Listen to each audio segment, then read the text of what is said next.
EL Thorndike अमेरिकी द्वारा प्रतिपादित सीखने के सिद्धांत को अति महत्वपूर्ण सिद्धांत माना है, जिसमें हमें साहचर्यवाद तथा विज्ञान की विधियों का अनोखा संगम दिखाई देता है।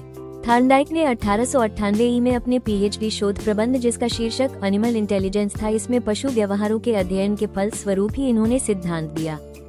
थार्नडाइक के सीखने के सिद्धांत के अन्य नाम: 1. उद्दीपन अनुक्रिया सिद्धांत, 2. प्रयास एवं त्रुटि का सिद्धांत, 3. संयोजनवाद का सिद्धांत, 4. अधिगम का बंध सिद्धांत, 5. प्रयत्न एवं भूल का सिद्धांत, 6. SR theory, 7. Stimulate response theory, 8. संबंधवाद का सिद्धांत। थार्नडाइक का प्रयोग: इन्होंने अपना प्रयोग भूखी बिल्ली पर किया। बिल्ली को कुछ समय तक भूखा रखने पर पिंजरे में बंद कर दिया, जिसे पजल बॉक्स कहते हैं। पिंजरे के बाहर भोजन के रूप में मछली का टुकड़ा रख दिया। पिंजरे के अंदर एक लीवर लगा था, जिसके दबने से पिंजरे का दरवाजा खुल जाता था। भूखी बिल्ली ने भोजन प्राप्त करने तथा पिंजरे से निकलने के लिए अनेक त्रुटिपूर्ण कार्य किए। बिल्ली के लिए भोजन उद्दीपक का कार्य कर रहा था और उद्दीपक के कारण बिल्ली अनुक्रिया कर रही थी। बिल्ली ने अनेक प्रकार से बाहर निकलने का प्रयत्न किया। एक बार सहसा उसके पंजे से लीवर दब गया और दरवाजा खुल गया। भूखी बिल्ली ने पिंजरे से निकालकर मछली खाकर अपनी भूख शांत की। थार्नडाइक ने इस प्रयोग को कई बार दोहराया और देखा कि हर बार बिल्ली को पहले से कुछ कम समय लगा और कुछ समय बाद बिल्ली बिना किसी त्रुटि के एक ही प्रयास में पिंजरे का दरवाजा खोलना सीख लिया। इस प्रकार उद्दीपक और अनुक्रिया में संबंध स्थापित हो गया। उपर्युक्त प्रयोग में बिल्ली द्वारा अपनाए गए चरण: 1. चालक, भूख, 2. लक्ष्य, मछली को प्राप्त करना, 3. बाधा, पिंजरे का दरवाजा बंद होना, 4. उल्टे सीधे प्रयत्न, पिंजरे को काटना व बाहर निकलने का प्रयास करना, 5. सहयोग व सफलता, लीवर का दबना व दरवाजे का खोलना, 6. सही प्रयत्न का चुनाव, दरवाजा खोलने का तरीका, 7. स्थिरता, दरवाजा खोलना। थार्नडाइक का सीखने का सिद्धांत का मूल्यांकन: थार्नडाइक ने अपने प्रयोग के माध्यम से यह बताया है कि साहचर्य ही सीखने का आधार है। इन्होंने बताया है कि सीखने वाला उद्दीपन अनुक्रिया के माध्यम से जितनी जल्दी संबंध स्थापित कर लेता है, उतनी ही जल्दी सीख जाता है। इन्होंने अधिगम के महत्वपूर्ण नियम भी दिए हैं। इनके द्वारा प्रतिपादित प्रयास और त्रुटि का सिद्धांत, ट्रेल और एरर, जो उद्दीपन अनुक्रिया स्टिम्युलस रिस्पॉन्स के सिद्धांत पर आधारित है, साहचर्यवादी सिद्धांत एसोसिएट थियरी ही है। सिद्धांत की आलोचना में ये है कि इन्होंने कुछ बेकार प्रयत्नों पर बल दिया है, जिनकी कोई आवश्यकता नहीं है, तथा इनका सिद्धांत बार बार अभ्यास की ओर संकेत करता है। बार बार अभ्यास करना रटने जैसा ही है, अर्थात पुनः पुनः अभ्यास रटने की ओर संकेत करता है। फैक्ट्स: प्रश्न 1. थार्नडाइक कौन थे और उनका शिक्षा में क्या योगदान था? उत्तर: एडवर्ड एल थार्नडाइक एक अमेरिकी मनोवैज्ञानिक थे, जिन्होंने शिक्षण और अधिगम लर्निंग के क्षेत्र में महत्वपूर्ण योगदान दिया। उन्होंने कनेक्शनिज्म सिद्धांत विकसित किया और व्यवहारवाद बिहेवियरिज्म की नींव रखी। प्रश्न 2. थार्नडाइक का प्रमुख अधिगम सिद्धांत क्या है?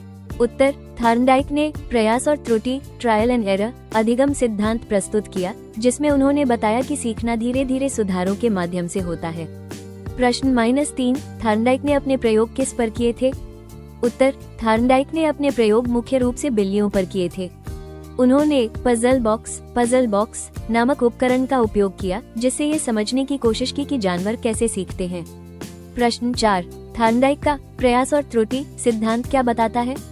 उत्तर: ये सिद्धांत कहता है कि सीखना कई प्रयासों और गलतियों के माध्यम से होता है और सही उत्तर मिलने पर प्रतिक्रिया को मजबूत किया जाता है। प्रश्न 5. थार्नडाइक के सीखने के 3 मुख्य नियम कौन कौन से हैं? उत्तर: थार्नडाइक ने 3 मुख्य नियम दिए: प्रभाव का नियम लॉ ऑफ अफेक्ट, अभ्यास का नियम लॉ ऑफ एक्सरसाइज, तत्परता का नियम लॉ ऑफ रेडीनेस। प्रश्न 6. प्रभाव का नियम लॉ ऑफ अफेक्ट क्या कहता है? उत्तर: यह नियम बताता है कि यदि किसी क्रिया का परिणाम सुखद होता है, तो उस क्रिया को दोहराने की संभावना बढ़ जाती है, और यदि परिणाम अप्रिय होता है, तो क्रिया को छोड़ दिया जाता है। प्रश्न 7. अभ्यास का नियम लॉ ऑफ एक्सरसाइज का क्या अर्थ है? उत्तर: यह नियम कहता है कि किसी भी कौशल या ज्ञान को जितना अधिक दोहराया जाएगा, वो उतना अधिक मजबूत होगा।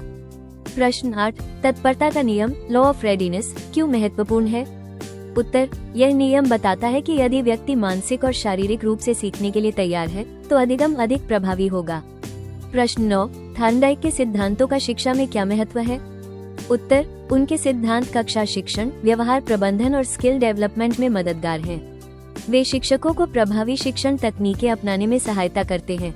प्रश्न 10. क्या थार्नडाइक के सिद्धांत केवल जानवरों पर लागू होते हैं? उत्तर: नहीं, हालांकि उनके प्रयोग जानवरों पर आधारित थे, लेकिन उनके सिद्धांत इंसानों के सीखने की प्रक्रिया को समझने में भी सहायक हैं। प्रश्न 11, थार्नडाइक के सिद्धांत व्यवहारवाद बिहेवियरिज्म से कैसे जुड़े हैं? उत्तर, उनके सिद्धांत ने व्यवहारवाद को मजबूत आधार दिया, जिससे आगे चलकर बीएफ स्किनर जैसे मनोवैज्ञानिकों ने ऑपरेंट कंडीशनिंग का विकास किया। प्रश्न 12, थार्नडाइक का सिद्धांत आज की शिक्षा प्रणाली में कैसे उपयोगी है? उत्तर, उनके सिद्धांतों का उपयोग आधुनिक शिक्षण विधियों जैसे कि ऑनलाइन लर्निंग, गेमिफिकेशन और स्किल बेस्ड ट्रेनिंग में किया जाता है। प्रश्न 13, क्या थार्नडाइक के सिद्धांतों की कुछ सीमाएं भी हैं? उत्तर, हाँ, आलोचक कहते हैं कि उनका सिद्धांत केवल व्यवहारवादी दृष्टिकोण पर आधारित है और इसमें संज्ञानात्मक पहलुओं की कमी है। प्रश्न 14, क्या थार्नडाइक का प्रभाव अन्य मनोवैज्ञानिकों पर पड़ा?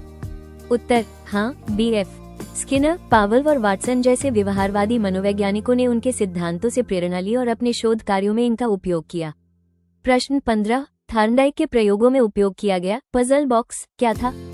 उत्तर, यह एक बंद बॉक्स था जिसमें जानवर को एक विशेष क्रिया जैसे लीवर दबाना करने पर ही बाहर निकलने का रास्ता मिलता था। प्रश्न 16, थार्नडाइक के सिद्धांतों का उपयोग औद्योगिक प्रशिक्षण इंडस्ट्रियल ट्रेनिंग में कैसे किया जाता है? उत्तर, उनके सिद्धांतों का उपयोग कर्मचारियों को कौशल सिखाने, उत्पादकता बढ़ाने और प्रशिक्षण कार्यक्रमों को प्रभावी बनाने में किया जाता है। प्रश्न 17, थार्नडाइक के नियमों को बाद में कैसे संशोधित किया गया? उत्तर, बाद में थार्नडाइक ने प्रभाव के नियम लॉ ऑफ इफेक्ट को संशोधित किया और कहा कि नकारात्मक प्रभावों की तुलना में सकारात्मक प्रभाव सीखने को अधिक प्रभावित करते हैं। प्रश्न 18, क्या थार्नडाइक के सिद्धांतों का उपयोग खेल स्पोर्ट्स में भी किया जाता है? उत्तर, हाँ, उनके सिद्धांत अभ्यास और पुनरावृत्ति रेपिटेशन के महत्व को दर्शाते हैं जो खेलों में कौशल सुधार के लिए आवश्यक है। प्रश्न 19, थार्नडाइक के सिद्धांतों का उपयोग व्यवहार चिकित्सा बिहेवियर थेरेपी में कैसे किया जाता है? उत्तर, उनके सिद्धांतों का उपयोग व्यवहार को सुधारने और वांछित प्रतिक्रियाओं को मजबूत करने के लिए किया जाता है, जैसे कि आदत सुधारने की तकनीकें। प्रश्न 20, थार्नडाइक के सिद्धांतों को सीखने और विकास लर्निंग एंड डेवलपमेंट में कैसे लागू किया जाता है? उत्तर, शिक्षकों और प्रशिक्षकों द्वारा उनके सिद्धांतों का उपयोग सीखने की प्रक्रिया को अधिक प्रभावी बनाने के लिए किया जाता है, जैसे कि चरणबद्ध अधिगम स्टेप बाय स्टेप लर्निंग और प्रत्यक्ष प्रतिक्रिया इमीडिएट फीडबैक तकनीकों में। दोस्तों, आपको यह वीडियो थार्नडाइक का सीखने का सिद्धांत देखकर कैसा लगा हमें कमेंट करके बताएं तथा इसे शेयर जरूर करें।